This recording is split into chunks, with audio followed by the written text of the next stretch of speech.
Lara Trump is facing a fresh wave of criticism after ending an interview with U.S. Secretary of State Marco Rubio by asking about the Miami Dolphins instead of pressing him on public policy. The exchange came during an interview on My View with Lara Trump, where she asked Rubio whether this would finally be the Dolphins' season. Rubio replied no, saying the team was probably in the middle of a rebuilding phase, though he added that he believed the franchise was moving in the right direction. The football discussion immediately drew backlash online, with critics arguing that a cabinet official should have been questioned about the economy and the rising cost of living rather than sports. Social media users mocked the exchange as hard-hitting journalism, while others said it showed the administration had little of value to say about affordability concerns. The criticism was amplified by Lara Trump's close ties to the administration through her marriage to Eric Trump and her role as a Fox News host.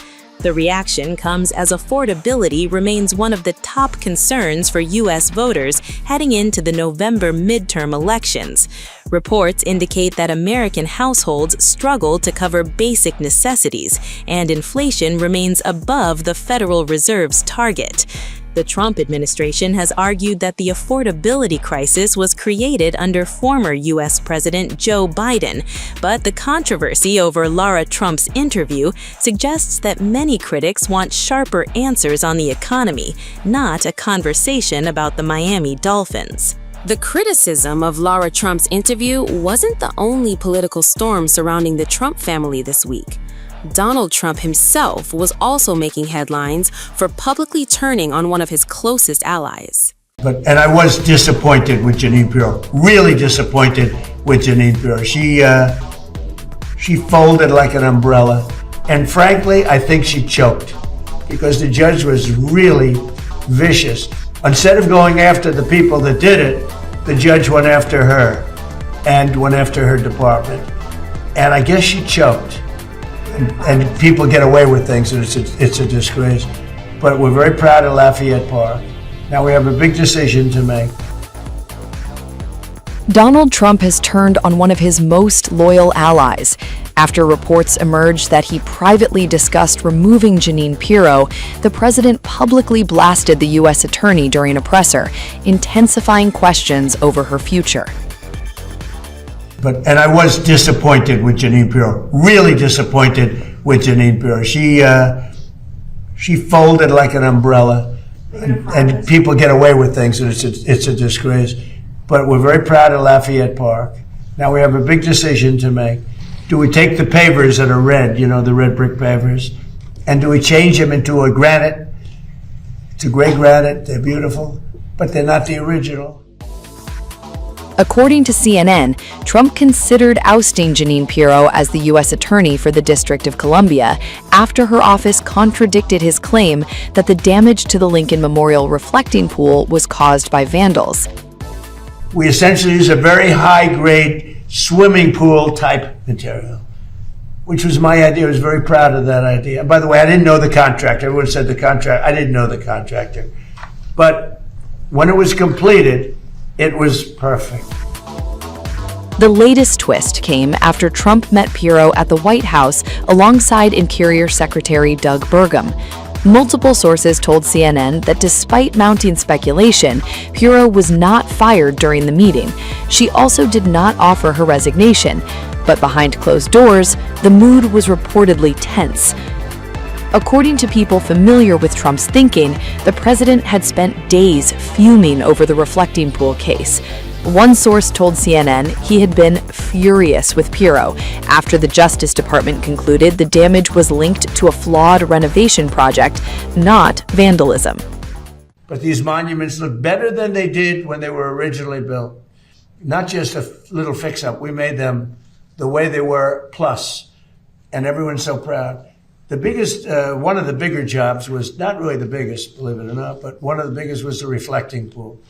And we did a great job. We sandblasted the stone outside. It was granite, so it has a long life.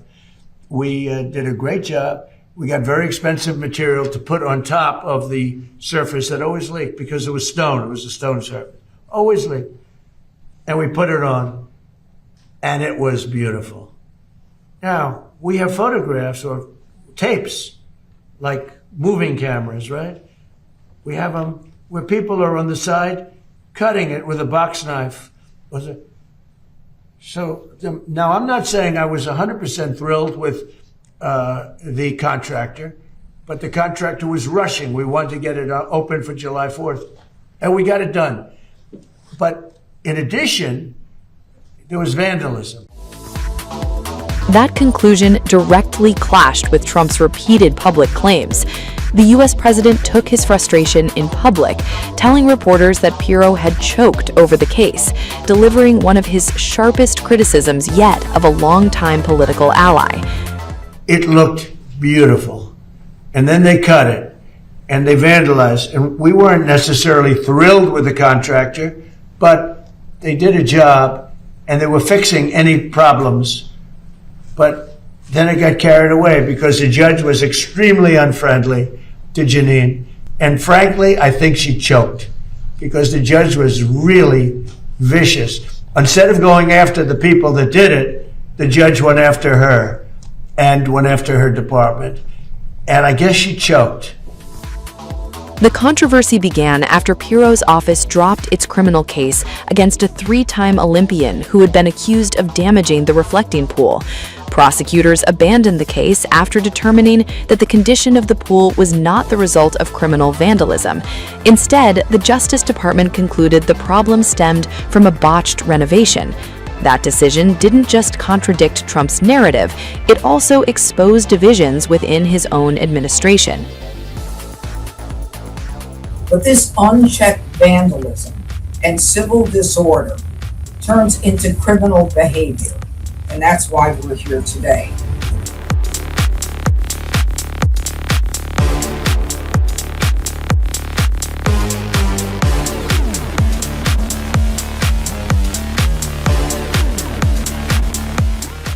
We have about a half a dozen other cases. Some of them will be misdemeanors, and some of them could be less, like a violation.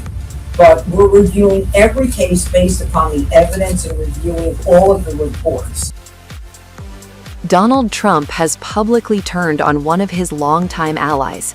The President of the United States launched a blistering attack on U.S. Attorney Janine Pirro after she dramatically dropped felony charges against former Olympian David Hearn in the high-profile reflecting pool case. Trump didn't hold back. On Truth Social, he dropped a video evidence of his claim that someone vandalized the pool and declared, "I disagree 100% with Janine Pirro." He went even further. "I don't know what she was thinking. To me, it was a pure case of vandalism."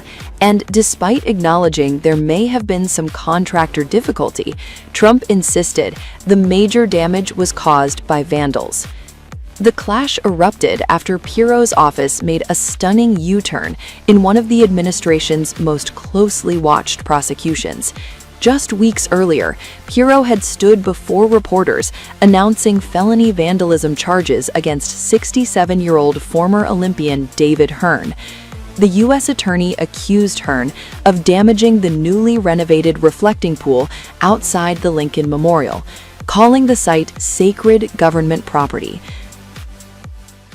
Today, a grand jury has returned a felony indictment against a defendant, David Hearn, for felony destruction of property, for which he faces 10 years in prison. The indictment is in response to an incident that occurred on June 19th of 2026, in which the defendant Hearn ripped a piece of recently installed sealant on the bottom of the reflecting pool at the Lincoln Memorial. The evidence shows, we will prove beyond a reasonable doubt, that Hearn willfully destroyed property at the Lincoln Memorial reflecting pool. This was a deliberate act to damage the reflecting pool at the National Mall that members of the National Park Service actually have worked hard to restore and have witnessed. By Hearn's own admission, on June 19th, he reached down into the pool. Our evidence further shows that the National Park Service employees observed Hearn actually forcefully and violently pulling up and removing the bottom liner with both hands. According to witnesses, Hearn damaged approximately 2 square feet of sealant from the bottom of the pool. A parks employee actually told Hearn to stop his behavior and stop what he was doing. Hearn reacted by shouting at that parks employee. But that case has now collapsed. In a remarkable 20-page court filing, Piro's office withdrew every charge against Hearn. The filing didn't stop there. It sharply criticized the Interior Department over what it described as a rushed and botched renovation of the reflecting pool. It also accused U.S. Park Police of providing inaccurate information that prosecutors relied on while building the case. Without naming Trump directly, the filing also cast serious doubt on one of the president's central claims. Trump had repeatedly argued that vandals slashed the reflecting pool's protective lining with a knife or blade. Piro's filing questioned that theory, suggesting the evidence did not support the original narrative presented to prosecutors.